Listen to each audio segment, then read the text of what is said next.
ഇന്നത്തെ കാലത്ത് എബ്രോഡ് സ്റ്റഡീസിന് ഏറ്റവും കൂടുതൽ ഇമ്പോർട്ടൻസ് കണ്ടുവരുന്ന ഒരു കാലഘട്ടത്തിലൂടെയാണ് നമ്മൾ കടന്നു പോകുന്നത്. കൂണുകൾ പോലെയാണ് ഓരോ ഏജൻസീസും ഡേ ബൈ ഡേ വർദ്ധിച്ചുകൊണ്ടിരിക്കുന്നത്.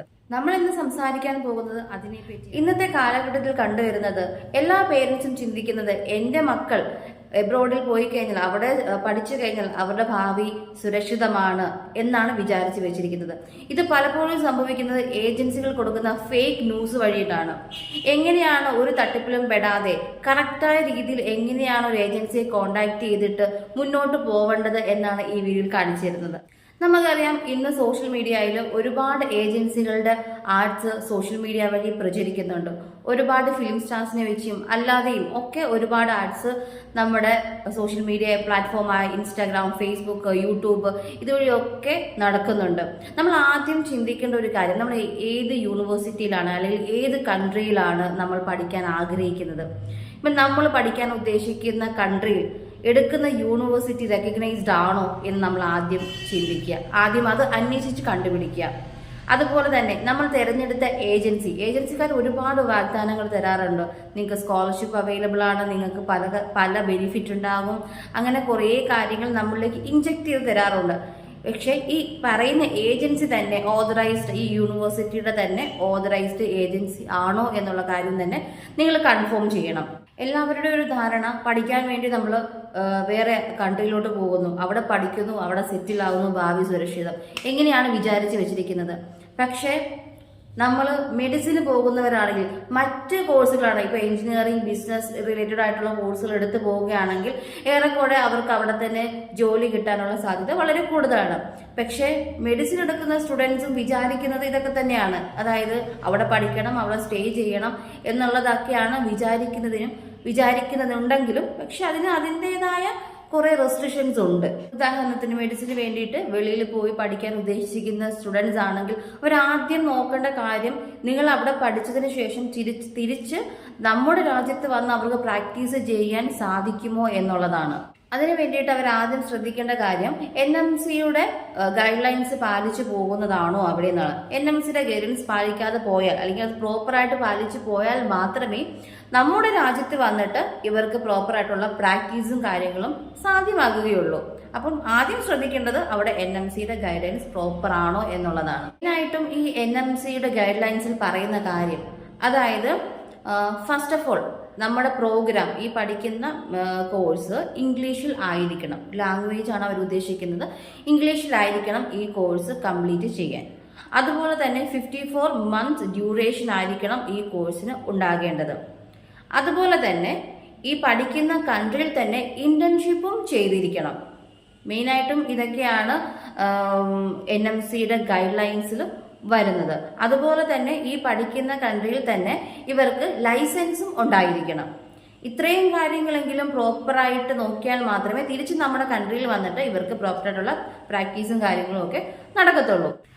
നമ്മൾക്ക് ഇതിനെപ്പറ്റി ഒരു അവയർനെസ് ഇല്ല എന്നുണ്ടെങ്കിൽ, അതായത് NMC എന്താണ്, NMC ഗൈഡ് ലൈൻസ് പ്രോപ്പറായിട്ട് പാലിച്ചില്ലെങ്കിൽ ഇങ്ങനെയൊക്കെ ഉണ്ടാവും എന്നുള്ളൊരു പ്രോപ്പർ അവയർനെസ് നമുക്കില്ല എന്നുണ്ടെങ്കിൽ നമ്മളൊരു ഏജൻസിനെ കോണ്ടാക്ട് ചെയ്യുകയാണ്. അവർ പറയാണ് അതൊന്നും കുഴപ്പമില്ല, നിങ്ങളിവിടെ പഠിച്ചിട്ട് എന്തായാലും ഇവിടെ തിരിച്ചു വരാൻ പോകുന്നൊന്നും ഇല്ലല്ലോ, അവിടെ തന്നെ സ്റ്റേ ചെയ്യാൻ പോവല്ലേ, അല്ലെങ്കിൽ വേറെ കൺട്രിയിൽ പോവല്ലേ, നിങ്ങൾക്ക് ഇങ്ങോട്ടൊന്നും വരണ്ടല്ലോ, അപ്പം അത് കുഴപ്പമില്ല എന്നൊക്കെ പല ഏജൻസികളും പല ഫേക്ക് പ്രോമിസസ് ഒക്കെ തരും. പക്ഷേ ഇതിങ്ങനൊന്നും അല്ല. നമ്മൾ ചിലപ്പം കുറേ വർഷങ്ങൾക്ക് ശേഷമായിരിക്കും തിരിച്ചു വരാൻ ഉദ്ദേശിക്കുന്നത്. ആ സമയത്ത് നമുക്കിവിടെ പ്രാക്ടീസ് ചെയ്യാൻ പറ്റിയില്ലെങ്കിലോ, ഇവിടെ ജോലി ചെയ്യാൻ പറ്റിയില്ലെങ്കിലോ, നമ്മളെല്ലാം മുൻകൂട്ടി വേണം കാര്യങ്ങൾ ചിന്തിച്ച് ചെയ്യാനായിട്ട്. ഒരാളുടെയും ഫേക്ക് പ്രോമിസസിൽ വീണ് പോകില്ല. ഇപ്പം ഉദാഹരണം പറയുകയാണെങ്കിൽ, ഇപ്പം NMC ഗൈഡ് ലൈൻസ് ഈ ഇമിഗ്രേഷനിലും വരാറുണ്ട്. അതായത് നമുക്കിപ്പം ഒരു കൺട്രിയിൽ ഒരു പർട്ടിക്കുലർ കൺട്രിയിൽ നമ്മൾ മെഡിസിന് പഠിച്ചു, പക്ഷെ നമ്മൾ വേറൊരു കൺട്രിയിൽ ഇപ്പോൾ UAE പോവുകയാണെന്നുണ്ടെങ്കിൽ അവിടെ വർക്ക് ചെയ്യണമെങ്കിൽ 2 year എക്സ്പീരിയൻസ് മസ്റ്റാണ്. ഈ 2 year എക്സ്പീരിയൻസ് നമുക്ക് എങ്ങനെ കിട്ടും? ഒന്നെങ്കിൽ നമ്മുടെ സ്വന്തം രാജ്യത്ത് വർക്ക് ചെയ്തിരിക്കണം, അല്ലെങ്കിൽ പഠിച്ചത് എവിടെയാണോ അവിടെ ചെയ്തിരിക്കണം. അങ്ങനെ മാത്രമേ എക്സ്പീരിയൻസ് കിട്ടുള്ളൂ. അങ്ങനെ നോക്കുമ്പോൾ ഈ NMCയുടെ ഗൈഡ് ലൈൻസ് ഉണ്ടെങ്കിൽ മാത്രമേ നമുക്ക് അങ്ങോട്ട് പോകാനും സാധിക്കുകയുള്ളൂ. ഇതൊക്കെ കറക്റ്റായിട്ട് ഈ ഒരു ഇൻഫർമേഷൻ തരുന്ന ഏജൻസിനെ വേണം നമ്മൾ സെലക്ട് ചെയ്യാനായിട്ട്. അതുകൊണ്ട് തന്നെ നമ്മളൊരു ഏജൻസിയെ ചൂസ് ചെയ്യുമ്പോഴും വളരെ ശ്രദ്ധിച്ച് തന്നെ ചൂസ് ചെയ്യണം. കാരണം ദിസ് ഈസ് വാട്ട് ഹാപ്പനിങ് എന്ന് അവിടെ അവർ പറഞ്ഞില്ല എന്നുണ്ടെങ്കിൽ നമുക്ക് കറക്റ്റായിട്ടൊരു ഡിസിഷൻ എടുക്കാൻ നമുക്ക് സാധിക്കത്തില്ല. നമ്മൾ പലപ്പോഴും ഒരു ഏജൻസിനെ കോണ്ടാക്ട് ചെയ്യുന്നത് നമുക്ക് നല്ലൊരു കോളേജ്, നല്ലൊരു യൂണിവേഴ്സിറ്റി, നല്ലൊരു കൺട്രിയിൽ പോയി പഠിക്കണം, അവിടെ അവരുടെ സർട്ടിഫിക്കറ്റിന് വാലിഡിറ്റി ഉണ്ടാവണം, ഇതൊക്കെ ഏജൻസിക്ക് അറിയാം എന്നുള്ള ധാരണയിലാണ് നമ്മളൊരു ഏജൻസിനെ കോണ്ടാക്ട് ചെയ്യുന്നത്. പിന്നെ നമുക്ക് അങ്ങോട്ടുള്ള സ്റ്റഡീസിന് വേണ്ടി പോകുന്നത് വളരെ എളുപ്പത്തിൽ ഇവരെ കോണ്ടാക്ട് ചെയ്യാൻ സാധിക്കും എന്നുള്ള ഇതിലാണ് നമ്മൾ ഏജൻസിനെ കൂടുതലായിട്ടും ഡിപ്പെൻഡ് ചെയ്യുന്നത്. പക്ഷേ അവരുടെ കമ്മ്യൂണിക്കേഷൻ പ്രോപ്പർ അല്ല എന്നുണ്ടെങ്കിൽ നമ്മൾ പഠിക്കുന്നത് കൊണ്ട് യാതൊരു പ്രയോജനവുമില്ല. പഠിച്ചു കഴിഞ്ഞ് ഈ സർട്ടിഫിക്കറ്റിനൊന്നും ഒരു വാലിഡിറ്റിയും ഇല്ല എന്ന് അറിയുമ്പോഴത്തേക്കിന് നമുക്ക് പിന്നീട് മുന്നോട്ടൊന്നും ചെയ്യാൻ പോലും പറ്റാത്തൊരവസ്ഥയിലേക്ക് നമ്മുടെ ലൈഫ് മാറും. നമുക്കിപ്പോൾ അറിയാം, മെഡിസിന് വേണ്ടിയിട്ട് ഒരുപാട് കുട്ടികൾ നമ്മുടെ നാട്ടിൽ നീറ്റ് എക്സാംസ് ഒക്കെ എഴുതുന്നുണ്ട്. പക്ഷേ ഇവർക്കൊന്നും നമുക്ക് സീറ്റ് കൊടുക്കാൻ പറ്റില്ല. കാരണം നമ്മുടെ ഗവൺമെൻറ്റിനനുസരിച്ച് 1,00,000 സീറ്റ് സംതിങ് നമുക്ക് മെഡിസിൻ അവൈലബിലിറ്റി ഉള്ളൂ. അപ്പം നമുക്ക് ഇത്രയും ആൾക്കാർ നമുക്ക് 25 ലക്ഷത്തിൽ കൂടുതൽ ആൾക്കാർ നീറ്റ് എക്സാം ഒക്കെ എഴുതുന്നുണ്ട്. ഇവർക്കൊക്കെ നമുക്ക് അഡ്മിഷൻ കൊടുക്കാൻ പറ്റില്ല. അപ്പം അവരെല്ലാം ചൂസ് ചെയ്യുന്നത് വെളിയിൽ പോയി പഠിക്കുക എന്നുള്ളൊരു ഓപ്ഷനാണ്. നമ്മുടെ ഇവിടെ കിട്ടാത്തത് കൊണ്ട് അവർ വെളിയിൽ പോയി പഠിക്കും. അപ്പം പോകരുതെന്ന് നമുക്ക് പറയാനും പറ്റില്ല. സോ പോകുമ്പോൾ നമ്മൾ പോകുന്ന യൂണിവേഴ്സിറ്റി റെക്കഗ്നൈസ്ഡ് ആണോ, നമ്മൾ കോണ്ടാക്ട് ചെയ്യുന്ന ഏജൻസി അവരുടെ ഓതറൈസ്ഡ് ഏജൻസി ആണോ. പിന്നെ ശ്രദ്ധിക്കേണ്ട കാര്യം വെച്ചാൽ നമ്മൾ മെയിൽ കമ്മ്യൂണിക്കേഷൻ ചെയ്യുമ്പോൾ ശ്രദ്ധിക്കേണ്ട ഒരു കാര്യം എന്ന് വെച്ചാൽ പല ഏജൻസികളും മെയിനായിട്ട് വേറെ ഏജൻസികളൊക്കെ ഉണ്ടാവും. അതിനെ അസോസിയേറ്റ് ചെയ്യുന്ന ഏജൻസികളുണ്ടാവും. അങ്ങനെയുള്ളതുണ്ടോ, അതിൽ പെടുന്നതാണോ ഇതോ എന്നുള്ളതുള്ള കറക്റ്റായിട്ട് നിങ്ങൾ അറിയണം. പിന്നെ പല ഏജൻസിക്കാരും പറയുന്ന അവരൊരു മാർക്കറ്റിംഗ് തന്ത്രമെന്ന് വേണം പറയാൻ. ഇപ്പൊ എല്ലാവരും പറയുന്ന ഒരു കാര്യമാണ് നിങ്ങൾക്ക് സ്കോളർഷിപ്പ് അവൈലബിൾ ആണ് എന്നുള്ളത്. ശരിയാണ്, സ്കോളർഷിപ്പ് അവൈലബിൾ ആണ്. പക്ഷെ ഈ സ്കോളർഷിപ്പ് പലതരത്തിലുണ്ട്. 1 ഇയർ അവൈലബിൾ മാത്രമുള്ള സ്കോളർഷിപ്പുകളുണ്ട്. ഇപ്പം നമ്മൾ എടുക്കുന്ന കോഴ്സിന്റെ ഡ്യൂറേഷൻ അനുസരിച്ചിരിക്കും. ഇപ്പം ഒരു സ്കോളർഷിപ്പ് 1 ഇയർ മാത്രമുള്ളെങ്കിൽ ആ പഠിക്കുന്ന ആദ്യ വർഷം മാത്രമേ ആ സ്കോളർഷിപ്പ് ഉണ്ടാവുള്ളൂ. നെക്സ്റ്റ് ഇയർ നമുക്ക് ആ സ്കോളർഷിപ്പ് ഉണ്ടാവില്ല. 1 ഇയർ പ്രോഗ്രാം ആണെന്നുണ്ടെങ്കിൽ ഓക്കെ. അതല്ലാത്ത പക്ഷം നമ്മൾ ആ ഒരു സ്കോളർഷിപ്പ് ആ ഒരു വർഷം മാത്രമേ ഉള്ളൂ. അതല്ലാത്ത സ്കോളർഷിപ്പ് ഉണ്ട്, ഫുൾ ടൈം ഉള്ള സ്കോളർഷിപ്പുകളൊക്കെ ഉണ്ട്. പക്ഷെ അത് നോക്കുന്നത് എങ്ങനെയാന്ന് വെച്ചാൽ നമ്മൾ ഈ സ്കോളർഷിപ്പ് കിട്ടിക്കഴിഞ്ഞിട്ട് പറയണ ഫുൾ ടൈം സ്കോളർഷിപ്പ് ആണ്. പക്ഷെ നമ്മൾ പഠിക്കുമ്പോഴത്തേക്കിനും നമ്മുടെ അറ്റൻഡൻസ്, നമ്മുടെ മാർക്ക് ഇതൊക്കെ വെച്ചിട്ടായിരിക്കും പിന്നീട് ആ സ്കോളർഷിപ്പ് ഉണ്ടോ എന്നുള്ള കാര്യത്തിൽ പോലും നമുക്ക് ഉറപ്പ് പറയാൻ പറ്റുള്ളൂ. കാരണം കൺഫേം ചെയ്യാൻ പറ്റുള്ളൂ. കാരണം നമ്മൾ പഠിക്കുമ്പോൾ നമ്മുടെ അറ്റൻഡൻസ്, മാർക്ക് ഇതിനെല്ലാം ഡിപ്പെൻഡ് ചെയ്തിരിക്കും ആ ഫുൾ ടൈം സ്കോളർഷിപ്പ് എന്നുള്ള കാര്യം. അപ്പം ഏജൻസിക്കാർ ഇതൊന്നും ചിലപ്പോൾ പറഞ്ഞത് വരത്തില്ല. നിങ്ങൾക്ക് ഫുൾ സ്കോളർഷിപ്പ് കിട്ടും, ഈ നിങ്ങൾ എത്ര വർഷം പഠിക്കുമ്പം 3 ഇയർ കോഴ്സ് ആണ്. അതായത് അങ്ങനെ ചില യൂണിവേഴ്സിറ്റീസ് ഉണ്ട്, അതായത് ഫുള്ളി ഫണ്ടഡ് ആയിട്ടുള്ള സ്കോളർഷിപ്പ് കൊടുക്കുന്ന യൂണിവേഴ്സിറ്റീസ് ഉണ്ട്. പക്ഷെ അവരുടെ ഗൈഡ് ലൈൻസും ഇതുപോലൊക്കെയാണ്. അവർ പഠിക്കുമ്പോഴത്തേക്കിനും മാർക്ക് ഇത്ര ഉണ്ടായിരിക്കണം, അറ്റൻഡൻസ് പ്രോപ്പർ ആയിരിക്കണം, ഇതൊക്കെ അവർ നോക്കിയിട്ടേ കൊടുക്കുകയുള്ളൂ. ചിലപ്പോൾ ഏജൻസിക്കാർ ഇതൊന്നും പറയുന്നുണ്ടാവില്ല, നിങ്ങൾക്ക് സ്കോളർഷിപ്പ് കിട്ടും. ഇതൊക്കെ ഒരു മാർക്കറ്റിംഗ് തന്ത്രമാണ്. കാരണം വെച്ചാൽ എല്ലാ ഏജൻസികളും നിൽക്കുന്ന ഒരു ബിസിനസ്, അവർക്കെല്ലാം ഒരു ബിസിനസ്സാണ്. അവർക്ക് ഒരു ഏർണിങ്സ് കിട്ടുന്നത് ഇതുവഴിയൊക്കെയാണ്. അപ്പോൾ എന്തായാലും ഫുള്ളി ഫണ്ടഡ് ആയിട്ട് വരുമ്പോൾ അവർക്ക് എന്ത് ഏർണിങ്സ് കിട്ടാനാണ്. അപ്പോൾ എന്തായാലും ഒരു ബിസിനസ് ആണെന്ന് നിങ്ങൾ ആദ്യമേ ചിന്തിക്കുക, എന്നിട്ട് വേണം പ്രവർത്തിക്കാൻ. പിന്നെ ഏജൻസിയിൽ നിന്ന് കിട്ടുന്ന ഒരു ഫേക്ക് ഇൻഫർമേഷൻ എന്ന് പറയാം. എല്ലാ ഏജൻസികളും ഒരുപോലെ ആണെന്ന് ഞാൻ പറയില്ല. മിക്ക ഏജൻസികളും ഇതുപോലെ പറയുന്നുണ്ട്. പക്ഷെ നല്ല രീതിയിൽ പോകുന്ന ഒരുപാട് ഏജൻസീസ് ഉണ്ട്. പക്ഷെ നമ്മളത് വേർതിരിച്ച് അറിയുകയും കൂടെ വേണം. അതിനുവേണ്ടിയാണ് ഞാൻ ഇത് പറയുന്നത്. പല ഏജൻസികളും പറയുന്നുണ്ട്, ഇപ്പം ലാംഗ്വേജിന്റെ കാര്യത്തിൽ, ഇപ്പം ഫ്രാൻസ് പോലെ ഉള്ള രാജ്യങ്ങളിൽ അവിടുത്തെ ഫ്രഞ്ച് മസ്റ്റാണ്. എന്തുകൊണ്ടാണ് ഫ്രഞ്ച് മസ്റ്റാന്ന് പറയുന്നത്? നിങ്ങൾ അവിടെ ചെന്ന് കഴിഞ്ഞാൽ നിങ്ങൾക്ക് ഒരു പാർട്ട് ടൈം ജോബ് കിട്ടാനോ അല്ലെങ്കിൽ നിങ്ങൾക്കവിടെ സർവൈവ് ചെയ്ത് പോകാനോ ഒക്കെ ആയിട്ട് നമുക്കവിടെ ലാംഗ്വേജ് വേണം. അപ്പം ഫ്രഞ്ച് പഠിച്ചിട്ട് വേണം അവിടെ പോകാനെന്ന് ഫ്രഞ്ച് മസ്റ്റാണെന്ന് എത്ര ഏജൻസികൾ നിങ്ങളോട് പറയുന്നുണ്ടാവും. പക്ഷെ നിങ്ങൾക്ക് അവിടെ പഠിക്കാനായിട്ട് ഇംഗ്ലീഷ് മതി, ലാംഗ്വേജ് മതി അവിടെ പഠിക്കാനായിട്ട്. പക്ഷെ നിങ്ങൾക്ക് അവിടെ സർവൈവ് ചെയ്യാൻ അവിടുത്തെ ലോക്കൽ ലാംഗ്വേജ് മസ്റ്റാണ്. പക്ഷെ ഏജൻസികൾ പലരും അത് പറയാറില്ല. എന്തുകൊണ്ടാണ്? അവർക്ക് സ്റ്റുഡൻസിനെ കയറ്റി വിടണം എന്ന് മാത്രമേ ഉള്ളൂ. പിന്നെ അവിടെ പോയിട്ട് എന്ത് ചെയ്യുന്നവരറിയുന്നില്ലല്ലോ. അവർ പറയും നിങ്ങൾക്ക് ലാംഗ്വേജ് ഉണ്ടല്ലോ, അത് വെച്ച് നിങ്ങൾ പഠിക്കാം എന്നുള്ളത് പറയും. പക്ഷേ ഫ്രഞ്ച് പഠിച്ചാൽ അത്രയും നല്ലതാണ് എന്ന് പറയുന്ന ചുരുക്കം ചില ഏജൻസികൾ മാത്രമേ ഉള്ളൂ.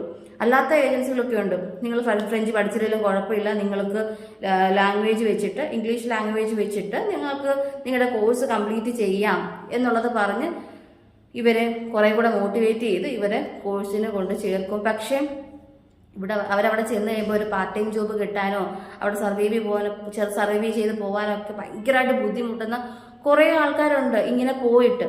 അപ്പം നിങ്ങൾ ശ്രദ്ധിക്കുക, ഒരു ഏജൻസി നമ്മളോട് അത്രയും നമ്മളൊരു ഏജൻസിയെ കോണ്ടാക്ട് ചെയ്യുന്നത്, പിന്നീട് നമ്മുടെ ത്രൂ ഔട്ട് നമ്മുടെ ആ പ്രോസസ്സിങ്ങിൽ അവരാണ് നമ്മളെ ഹെൽപ്പ് ചെയ്യുന്നത്. അപ്പം അവരുടെ ഭാഗത്തുനിന്നൊരു എന്തെങ്കിലും ഒരു ഫോൾസ് ഇൻഫർമേഷൻ വന്നു കഴിഞ്ഞാൽ അത് നമ്മുടെ എഡ്യൂക്കേഷനെ നന്നായിട്ട് ബാധിക്കും. അപ്പം അത്രയും സാറ്റിസ്ഫൈഡ് ആയിട്ടുള്ള ഒരു ഏജൻസി വേണം നിങ്ങൾ തീർച്ചയായിട്ടും തിരഞ്ഞെടുക്കാൻ. ഞാൻ ഇപ്പോൾ ഒരു 100-ലൊരു 80% ഞാൻ ഉറപ്പ് പറയുന്നില്ല ഏജൻസികൾ നല്ലതാണെന്ന്. പക്ഷെ ഉണ്ട്, നല്ല ഏജൻസികളുണ്ട്. അതായത് ബിസിനസ് മാത്രമല്ല, കുട്ടികളുടെ ഭാവിയിലും ഒരു കൺസേൺ ഒക്കെ ഉള്ള ഏജൻസികളൊക്കെ ഉണ്ട്. അതുകൊണ്ട് നിങ്ങൾ തന്നെ സ്വയം എല്ലാം ഏജൻസിനെ ഏൽപ്പിക്കാതെ നിങ്ങൾക്ക് തന്നെ സെർച്ച് ചെയ്യാൻ സാധിക്കും. ഇപ്പം നമുക്ക് എല്ലാം സെർച്ചിങ് ഓപ്ഷൻ ഉണ്ടല്ലോ. എല്ലാം ഏജൻസിയിലോട്ട് മാറ്റി നിർത്താതെ നിങ്ങൾ തന്നെ ഒന്ന് സെർച്ച് ചെയ്ത് നോക്കുക. കൂടുതലും അവർ പറയുന്ന അത്രയും കണ്ടെടുത്ത് വിശ്വസിക്കാതെ നിങ്ങൾക്ക് തന്നെ സെർച്ച് ചെയ്ത് നോക്കാം. പറയുന്നൊരു കാര്യമാണ്, നമ്മൾ എന്തായാലും എബ്രോഡ് സ്റ്റഡീസ് എന്ന് പറയുമ്പോൾ പൈസ ചിലവുള്ള കാര്യമാണ്. ഇപ്പം 10 ലക്ഷം രൂപയ്ക്ക് കോഴ്സ് ചെയ്യാൻ പറ്റുന്ന മാസ്റ്റേഴ്സ് പ്രോഗ്രാം ഒക്കെ ചെയ്യാൻ പറ്റുന്ന യൂണിവേഴ്സിറ്റീസ് ഉണ്ട്. പക്ഷെ ആ യൂണിവേഴ്സിറ്റിയിലൊക്കെ അവരുടെ സർട്ടിഫിക്കറ്റിന്റെ വാലിഡിറ്റി എത്രമാത്രം ഉണ്ടെന്ന് നമുക്ക് പറയാൻ പറ്റില്ല. പലപ്പോഴും യൂണിവേഴ്സിറ്റീസ്, അതായത് ഏജൻസി ഇതൊന്നും പറയാറില്ല എന്നുള്ളതാണ്. കാരണം നമുക്ക് അഫോർഡബിൾ ആയിട്ടുള്ള ഒരു കോഴ്സ് വേണം, യൂണിവേഴ്സിറ്റി വേണം എന്നൊക്കെ പറയുമ്പം അതനുസരിച്ചുള്ളത് ഈ ഏജൻസിക്കാർ തരും. പക്ഷെ അതിന് പിന്നീടുള്ള കാര്യം അവർ ചിന്തിക്കുന്നില്ല. അങ്ങനെ പറഞ്ഞു തരുന്ന ഏജൻസികളുണ്ട്. നിങ്ങൾ ഈ കോഴ്സ് എടുക്കുകയാണെങ്കിൽ പൈസ ചിലവാകും, പക്ഷേ ഇവിടുത്തെ സർട്ടിഫിക്കറ്റിന് അത്രയും എവിടെ വേണേലും വിലയുള്ള സർട്ടിഫിക്കറ്റ് ആണ്, പക്ഷെ പൈസ ഇത്തിരി ആകും എന്ന് പറയുന്ന ഒരുപാട് ഏജൻസീസ് ഉണ്ട്. പക്ഷെ ചില ഏജൻസി അങ്ങനെയല്ല. നിങ്ങളുടെ അഫോർഡബിൾ ആയിട്ട് നിൽക്കുന്ന ആ റേറ്റിൽ നിൽക്കുക 10 ലക്ഷമാണ്, 10 ലക്ഷത്തിനുള്ള യൂണിവേഴ്സിറ്റീസ് ഉണ്ട്, നമുക്കത് തരാൻ പറ്റും എന്ന് പറയുന്ന ഏജൻസീസും ഉണ്ട്. പക്ഷെ അങ്ങനെ നോക്കുവാണെങ്കിൽ എൻ്റെ ഒരു പേഴ്സണൽ ഒപ്പീനിയൻ ചോദിക്കുവാണെന്നുണ്ടെങ്കിൽ ഇങ്ങനെ കുട്ടികൾക്ക് കറക്റ്റായിട്ട് ഇൻഫർമേഷൻ കൊടുക്കുന്ന ഒരു ഏജൻസിയാണ് എക്കോൾ മെന്റർ എന്ന് പറയുന്നത്. ഇത് എന്താ പറയുക, ഒരു പ്രമോഷനായിട്ട് പറയുന്നതല്ല, എൻ്റെ ഒരു പേഴ്സണൽ അഭിപ്രായത്തിൽ ഞാൻ പറയുകയാണെങ്കിൽ ഇതുപോലെ കുറേ കുട്ടികൾക്ക് അവർ കറക്റ്റായിട്ട് ഇൻഫർമേഷൻ കൊടുക്കാറുണ്ട്. അതായത് സ്റ്റുഡൻറ്റ് വിളിക്കുമ്പോൾ അവരോട് പറയാറുണ്ട്, ഇത്ര ലക്ഷം രൂപയാകും എങ്കിൽ മാത്രം ഇവിടെ പഠിക്കാൻ പറ്റുള്ളൂ, ലാംഗ്വേജ് മസ്റ്റാണ്, താല്പര്യം ഉണ്ടായിരിക്കണം. ഇത് അല്ലാതെ ഒരു ക്ലയൻറ്റിനെ കിട്ടി എന്ന് വിചാരിച്ചിട്ട് എങ്ങനെയും അവരെ അവിടെ എത്തിച്ചാൽ മതി എന്നൊരു ഉദ്ദേശമല്ല അവർക്കുള്ളത്. അവർ തീർച്ചയായിട്ടും സ്റ്റുഡൻസിനെ നല്ല രീതിയിൽ അവരുടെ ആ ഒരു വിസ പ്രോസസ്സിങ് സമയത്ത് നല്ല രീതിയിൽ ഹെൽപ്പ് ചെയ്യുന്നുണ്ട്. കാരണം എനിക്ക് പേഴ്സണലി അത് അറിയാൻ പറ്റിയിട്ടുണ്ട്. അത്രയും റെസ്പോൺസിബിലിറ്റി അവർ ഈ കാര്യത്തിൽ മറ്റ് ഏജൻസികളെ കാട്ടിലും കൂടുതൽ കാണിക്കുന്നതായിട്ട് എനിക്ക് ഫീൽ ചെയ്തിട്ടുണ്ട്. കറക്റ്റായിട്ട് പറയും. ഈ നമുക്ക് കുറഞ്ഞ കോഴ്സ് എടുക്കുന്ന കുറഞ്ഞ എമൗണ്ടിൽ ചെയ്യാൻ പറ്റുന്ന കോളേജസ് ഉണ്ട്. പക്ഷെ അതിൻ്റെ എന്താ പറയുക, ആ യൂണിവേഴ്സിറ്റിയുടെ ക്വാളിറ്റി ഓഫ് സ്റ്റഡി എന്ന് അല്ലെങ്കിൽ ക്വാളിറ്റി ഓഫ് എഡ്യൂക്കേഷൻ എന്ന് പറയുന്നത് അത്രയൊക്കെ ഉണ്ടാവുള്ളൂ. അങ്ങനെ പറഞ്ഞു തരുന്ന ഏജൻസീസ് വളരെ ചുരുക്കമാണ്. അങ്ങനെ എല്ലാവരും ഇങ്ങനെ മൊത്തത്തിൽ പറയുന്നില്ല, പക്ഷെ അങ്ങനെ പറഞ്ഞു തരുന്ന ഏജൻസീസ് വളരെ കുറവാണ്. അപ്പോൾ എബ്രോഡ് സ്റ്റഡീസിന് പോകുമ്പോൾ നിങ്ങൾ തീർച്ചയായിട്ടും ശ്രദ്ധിക്കേണ്ട കാര്യം, ആദ്യം ശ്രദ്ധിക്കേണ്ട കാര്യം നിങ്ങൾ തിരഞ്ഞെടുക്കുന്ന ഏജൻസി, ആ ഏജൻസി എങ്ങനെയുള്ളതാണ്, അവർ ട്രസ്റ്റബിൾ ആയിട്ടുള്ള ആൾക്കാരാണോ, നമുക്ക് തരുന്ന ഇൻഫർമേഷൻ അത്രയും ജെന്യുവിൻ ആണോ എന്നുള്ളതാണ്. എങ്കിൽ മാത്രമേ നമുക്ക് ആ ഒരു പ്രോസസ്സിങ് അത്രയും കംഫർട്ടായിട്ട് മുന്നോട്ട് കൊണ്ടുപോകാൻ സാധിക്കുകയുള്ളൂ. മെയിനായിട്ടും പേരൻസും സ്റ്റുഡൻസും ഇതിനെപ്പറ്റി നന്നായിട്ട് അവെയർ ആയിരിക്കുക എന്നുള്ളതാണ്.